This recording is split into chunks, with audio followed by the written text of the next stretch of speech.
એટલે નિમિત્તપણે દ્રવ્યશ્રુત છે જીનવાણી નિમિત્તપણે, અને ઉપાદાનપણે એ વખતે જે દ્રવ્યશ્રુત કહે છે એ ગ્રહણ કરીને વિચાર કરે છે કે ઓહો,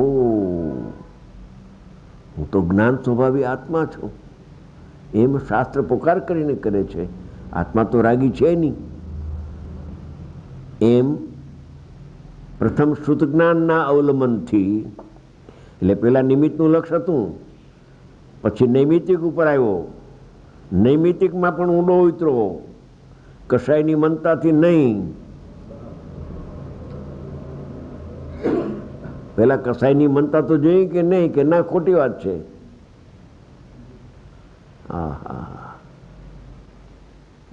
કંઈક લાકડા ગરી ગયા છે ઊંડા, વિપરીત માન્યતા કંઈક ગરી ગઈ છે.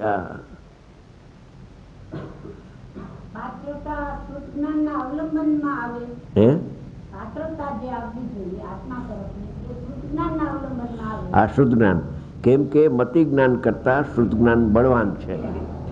ભેદ જ્ઞાનની શક્તિ શુદ્ધ જ્ઞાનમાં છે, મતિ જ્ઞાનમાં ભેદ જ્ઞાનની શક્તિ નથી. મતિપૂર્વક શુદ્ધ થાય છે, પણ શક્તિ શુદ્ધ જ્ઞાનની છે.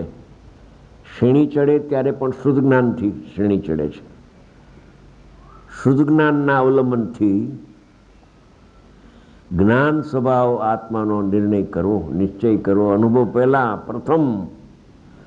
પ્રથમ શું કરવું કે પ્રથમ શાસ્ત્ર વાંચવા 2 કલાક 4 કલાક 6 કલાક આખી જિંદગી, એ પ્રથમ નથી કહ્યું. શાસ્ત્રમાં કહ્યું છે જે એ તારા જ્ઞાનમાં લાવીને. શાસ્ત્ર શું કહે છે કે આત્મા જ્ઞાનમય છે, જ્ઞાનનો પુંજ છે, આનંદની મૂર્તિ છે, શુદ્ધ છે. અત્યારે શુદ્ધ છે, અત્યારે મુક્ત છે, કર્મનું બંધન અત્યારે નથી મને. પ્રમત અપ્રમતના ભેદો મારા સ્વભાવમાં નથી, એ તો મને પરદ્રવ્ય છે. જ્ઞાન સ્વભાવ આત્માનો નિર્ણય કરીને, એટલે કે હું જ્ઞાયક છું એવો નિર્ણય કરીને, નિશ્ચય કરીને. આ નિશ્ચયની વાત પણ કોઈ જુદા જાતનો પુરુષાર્થમાં છે. ભલે સવિકલ્પ છે, અનુભવ પેલાની વાત છે, પણ એમાં એમ લખે છે અનુક્રમમાં કે આવો જીવ અનુભવ કરશે હમણાં જ, આ ગાથા પૂરી થતા સુધીમાં. બહાર નહીં લાગે એને. નિર્ણય કર્યો છે એના નિર્ણયમાં તો એને ઘણું લઈ લીધું. પછી શું કરવું હવે કે હું જ્ઞાયક છું, નિર્ણય કર્યો, પછી શું કરવું? પછી આત્માની પ્રગટ પ્રસિદ્ધિને માટે, એટલે ઉપર અપ્રગટ તો પ્રસિદ્ધિ થઈ ગઈ. કેવું થતું હશે? પ્રગટ થયા પહેલા અપ્રગટ થઈ જાય આત્મા. પ્રગટની પ્રસિદ્ધિ થવા પહેલા આત્મા પ્રગટ થાય છે. પ્રગટ થવા પહેલા પ્રગટ થાય છે, પછી પ્રગટ થઈ જાય છે. પ્રત્યક્ષ થવા પહેલા પરોક્ષ જ્ઞાનમાં ભગવાન આત્માની સ્થાપના થાય છે, પછી જ્ઞાન પરોક્ષ રહેતું નથી, પ્રત્યક્ષ થઈ જાય છે થોડી વારમાં. સમયસાર શાસ્ત્ર તો કોઈ અલૌકિક ભાગવતી શાસ્ત્ર છે, શું એની વાત કરવી. પહેલી લીટીમાં પ્રગટ નહોતો થયો આત્મા, અપ્રગટ થયો તો, પણ પછી અપ્રગટ નથી રહેતો. સવિકલ્પ સંવેદન જ્ઞાન પછી નિર્વિકલ્પ સંવેદન આવે છે. પછી આત્માની પ્રગટ પ્રસિદ્ધિને માટે હવે સાક્ષાત આત્મા અનુભવમાં આવે. એ કેવી રીતે? પર પદાર્થની પ્રસિદ્ધિના કારણો જે ઇન્દ્રિય દ્વારા અને મન દ્વારા પ્રવૃત્તિ બુદ્ધિઓ, તે બધી મર્યાદામાં લાવીને થયું. અજ્ઞાતા બુદ્ધિ છોડાવી એને. કર્તા બુદ્ધિ તો એને હું જ્ઞાન સ્વભાવી આત્મા છું એમાં છૂટી ગઈ વ્યવર્તનભાઈ. પણ આ મન વડે જે જાણવાની પ્રવૃત્તિ ચાલે છે એ તો ઇન્દ્રિય જ્ઞાન પરની પ્રસિદ્ધિ કરે છે અને સ્વનો તિરોભૂત કરે છે. ઇન્દ્રિય જ્ઞાન કર્મબંધનું કારણ છે, શાસ્ત્ર જ્ઞાન કર્મબંધનું કારણ છે. ત્યાં સુધીની વાત છે કે જેમ રાગ બંધનું પૂર્વબંધનું કાર્ય છે એમાં ઇન્દ્રિય જ્ઞાન પૂર્વબંધનું કાર્ય છે ને નવા બંધનું કારણ જેમ રાગ થાય છે એમ ઇન્દ્રિય જ્ઞાન પણ નવા બંધનું કારણ થાય છે. પર સત્તા અવલંબનશીલ જ્ઞાન બંધનું કારણ છે. ગણધર ભગવાનને પણ આ ક્ષોભસમ ભાવ જ્ઞાન છે એનું ક્ષોભસમ એ અંતર્મૂર્તમાં વિપરિણામને પામી જાય છે. જ્ઞેથી જ્ઞાનતર, જ્ઞેથી જ્ઞાનતર એને અમે જ્ઞાન કહેતા જ નથી, એ તો ઇન્દ્રિય જ્ઞાન થયું, બંધનું કારણ છે એને. ઇન્દ્રિય જ્ઞાનને જ્ઞાન માની બેઠા છે. અર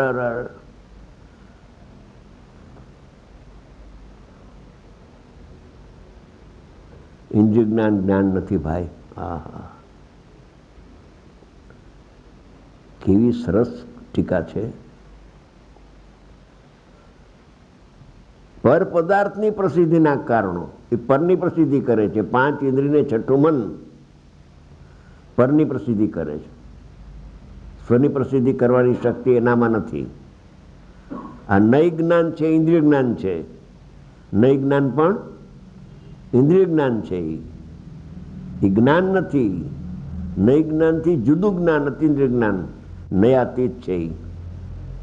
પર પદાર્થની પ્રસિદ્ધિના કારણો જે ઇન્દ્રિયના અને મન દ્વારા પ્રવૃત્તિ. મન કેમ લીધું ભેગું? કે નયના વિકલ્પો ઉઠે છે ને મનમાં. જ્ઞાનમાં નય નથી, મનમાં નય છે. મનનો ધર્મ છે, નય છે, જ્ઞાનનો ધર્મ નથી.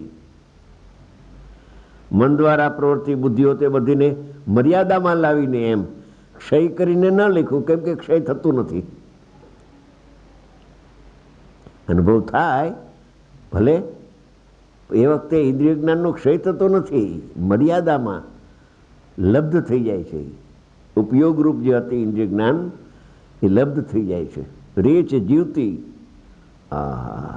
પણ એનો વ્યાપાર બંધ થઈ જાય છે. આને જાણું, આ જણાય છે, આ જણાય છે, આ જણાય છે, બધો બંધ થઈ જાય છે. એ બધીને મર્યાદામાં લઈને જેણે મતિ જ્ઞાન તત્વને, મતિ જ્ઞાનના સ્વરૂપને આત્મસન્મુખ કર્યું છે એવો પેલા મતિને સન્મુખ કરે છે. તથા નાના પ્રકારના નય પક્ષોના આલંબનથી થતા અનેક વિકલ્પો મન દ્વારા નયના વિકલ્પ નિશ્ચયનીથી આમ છે, વ્યવહાર નહીંથી આમ છે, પ્રમાણથી આમ છે. છોડી દે વિકલ્પ, નહીં અનુભવ થાય વિકલ્પમાં અટકીશ તો.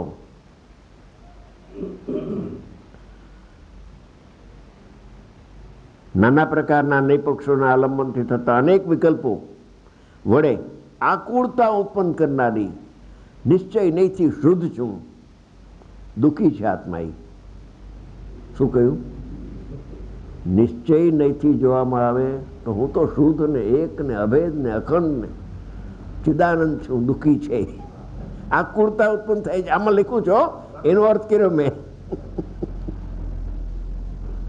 વિકલ્પ માત્ર દુઃખનું કારણ છે. આકુળતા ઉત્પન્ન કરનારી શુદ્ધ જ્ઞાનની બુદ્ધિઓને પણ મર્યાદામાં લાવીને, ઓલું ઇન્દ્રિય જ્ઞાનને મર્યાદામાં લાવવાનું કહ્યું હતું, હવે આને મર્યાદામાં લાવીને શુદ્ધ જ્ઞાન તત્વને પણ આત્મસન્મુખ કરતો. જો મતિમાં આત્મસન્મુખ થઈને અનુભવ થતો નથી, મતિપૂર્વક શુદ્ધ થાય છે અને શુદ્ધ જ્ઞાન આત્મસન્મુખ થાય છે. આત્મસન્મુખ કરતો અત્યંત વિકલ્પ રહિત થઈને અનુભવના કાળમાં શુદ્ધ ઉપયોગમાં જ અનુભવ થાય, ત્યારે કોઈ વિકલ્પ રહેતો નથી. ચોથા ગુણ સ્થાનની વાત છે આ વાત છે ને, એ ચોથા ગુણ સ્થાનવાળાની વાત છે. મિથ્યા દ્રષ્ટિ પહેલાં શું કરે છે અને પછી શું કરે છે, આખી પ્રોસેસ બતાવી છે આમાં. તત્કાળ નિજ રસથી પ્રગટ થતા આદિ મધ્યંત રહિત અનાકુળ કેવળ એક આખા વિશ્વના ઉપર જાણે કે તરતો હોય તેમ અખંડ પ્રતિભાસમય અનંત વિજ્ઞાન ઘન પરમાત્મા રૂપ સમયસારને જ્યારે આત્મા અનુભવે છે, આ પ્રગટ પ્રસિદ્ધિનું આવ્યું. હવે પણ અપ્રગટ થાય એને પ્રગટ થાય, પણ અપ્રગટનું ઠેકાણું નથી. આત્મા અનુભવે છે તે વખતે જ, તે સમયે તત્કાળ જ આત્મા સમ્યકપણે દેખાય છે. હા હા હા, અર્થાત શ્રદ્ધાય છે અને જણાય છે. તેથી સમયસાર જ સમ્યક દર્શન સમ્યક જ્ઞાન છે. ચારિત્રની વાત આમાં લીધી નથી, કેમ કે સ્વરૂપાચરણ ચારિત્ર ગૌણ છે, સમ્યક દર્શન જ્ઞાનની મુખ્યતા છે. આ શાસ્ત્ર પણ એ જાતનું છે, અપ્રતિભૂતને સમજાવવા માટે. પ્રોસેસ એના વ્યાખ્યાને છપાઈ ગયા, 11 ભાગ છે એના. આ બધું છે શાસ્ત્રમાં, ગુરુદેવની વાણીમાં. એ તો બહુ વિસ્તાર કરીને હોય એનું. આપણે તો ટૂંકામાં મુંબઈ જવું કાલ.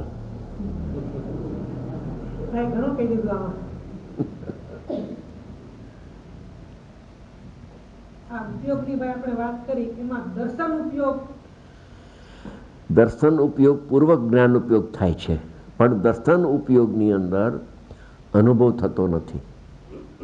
દર્શન ઉપયોગ નિર્વિકલ્પ છે અને જ્ઞાન ઉપયોગ છે એ સ્વવિકલ્પ છે. એટલે દર્શન ઉપયોગમાં ભેદ જ્ઞાનની કળા નથી, જ્ઞાનમાં ભેદ જ્ઞાનની કળા છે. હે ઉપાદેય જે થાય છે, આશ્રય કરવા યોગ અને આ છોડવા યોગ, એ બધું જ્ઞાનમાં થાય છે. એટલે બધી વાત જ્ઞાનની લીધી, દર્શનનું એમાં યાદ જ નથી કર્યું. મતિ જ્ઞાન ને શુદ્ધ જ્ઞાન બે જ્ઞાનની વાત કરી. થાય છે દર્શનપૂર્વક, પણ દર્શન પછી લબ્ધ થઈ જાય છે અને જ્ઞાન ઉપયોગાત્મક થઈ જાય છે. વિચાર આવે છે એ બધા જ્ઞાનનો વેપાર છે. ઓલું તો છે બસ એટલું જ, સામાન અવલોકન, એ સાધારણ વાત છે.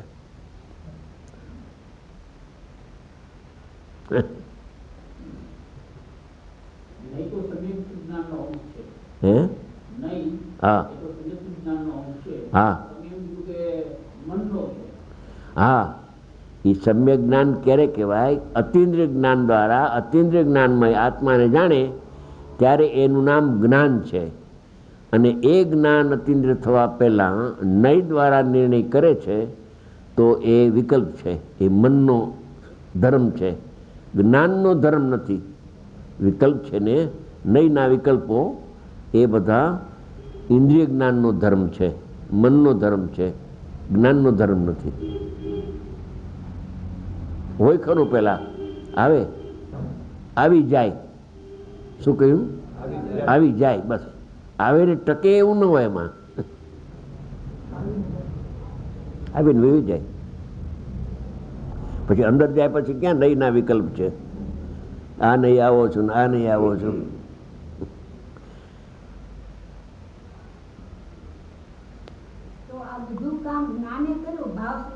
હા,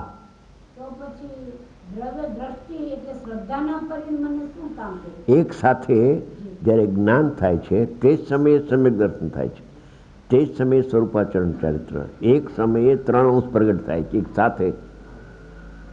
એમાં ક્રમ પડતો નથી કે પહેલા સમ્યક જ્ઞાન થાય, પછી સમ્યક દર્શન થાય, પછી સમ્યક ચારિત્ર થાય, એમ નથી. જ્યારે જ્ઞાન આત્માને જાણે છે, અનુભવે છે, તો જાણેલાનું સિદ્ધાંત કરી દે છે કે જે જાણવામાં આવ્યો તે જ હું છું. એ સમય એક જ સમય છે, કહેવામાં ટાઈમ લાગે છે, અનુભવના કાળમાં કાંઈ એક જ સમયમાં 3 અંશ પ્રગટ થાય.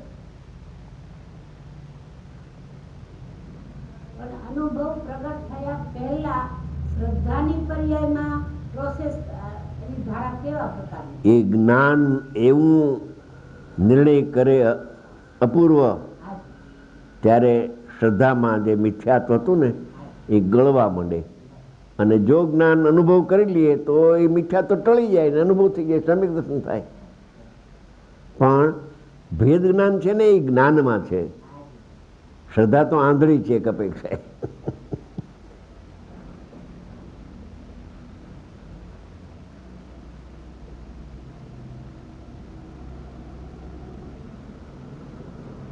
સત્તરમી 18મી ગાથામાં પ્રથમ આત્માને જાણવો અને પછી શ્રદ્ધાન કરવું, પછી એમાં ટળી જવું, એવો અનુક્રમ છે.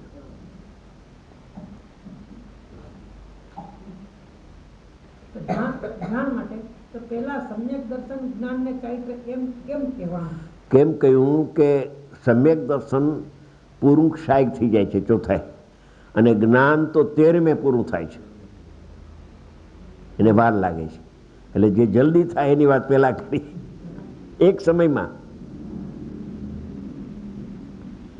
સમ્યક દર્શનને એક સમય લાગે છે, અને યથાખ્યાત ચારિત્રને વાર લાગે છે, અને કેવળ જ્ઞાનને પણ વાર લાગે છે. બહુ પુરુષાર્થ થવું પડ્યો હોય તો એ અંતર્મુખ તો લાગે ને લાગે. અને સમ્યક દર્શન થવામાં કેટલી મિનિટ લાગતી હશે, કેટલી સેકન્ડ લાગતી હશે? એક સમય. મિથ્યાત્વનો વ્યય અને સમ્યકનો ઉત્પાદ. એટલે સમ્યક એ વખતે 100% પૂર્ણ થઈ ગઈ છે. 100% પૂર્ણ થઈ જાય છે શ્રદ્ધા, શ્રદ્ધા. અને જ્ઞાનને પૂર્ણ થતા, ચારિત્રને પૂર્ણ થતા વાર લાગે. એ પ્રકારની એની યોગ્યતાઓ છે. એ પર્યાયની યોગ્યતા. કેમ ન પૂરું થયું ચોથે ગુણ સ્થાને એ પ્રશ્ન નથી. એ પર્યાય સત છે, અહેતુક છે, એની યોગ્યતા પ્રમાણે થયા કરે. થવા યોગ થાય છે અને જાણનાર જણાય છે. આ બધું થવા યોગ થાય છે, એને હું જાણતોય નથી. થવા યોગ થાય છે એમાં કરતા બુદ્ધિ ગઈ, અને જાણનારો જણાય છે એમાં જ્ઞાતા બુદ્ધિ વહી ગઈ કે નહીં, કે રહી? કે થવા યોગ થાય છે એમ જાણું ત્યાર પછી મને આત્મા જણાશે. મને ખાતરી નથી.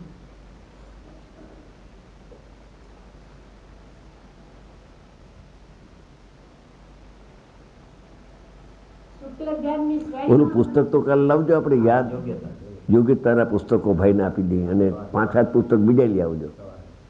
કાલ સવારનો એક જ ટાઈમ છે ને. યોગ્યતાનું પુસ્તક હમણાં ભાઈએ બહુ સંશોધન કરીને બહાર પાડ્યું છે. બધું ગુરુદેવના વાક્યો, જ્ઞાનીના વાક્યો, બહુ સારું છે. યોગ્યતા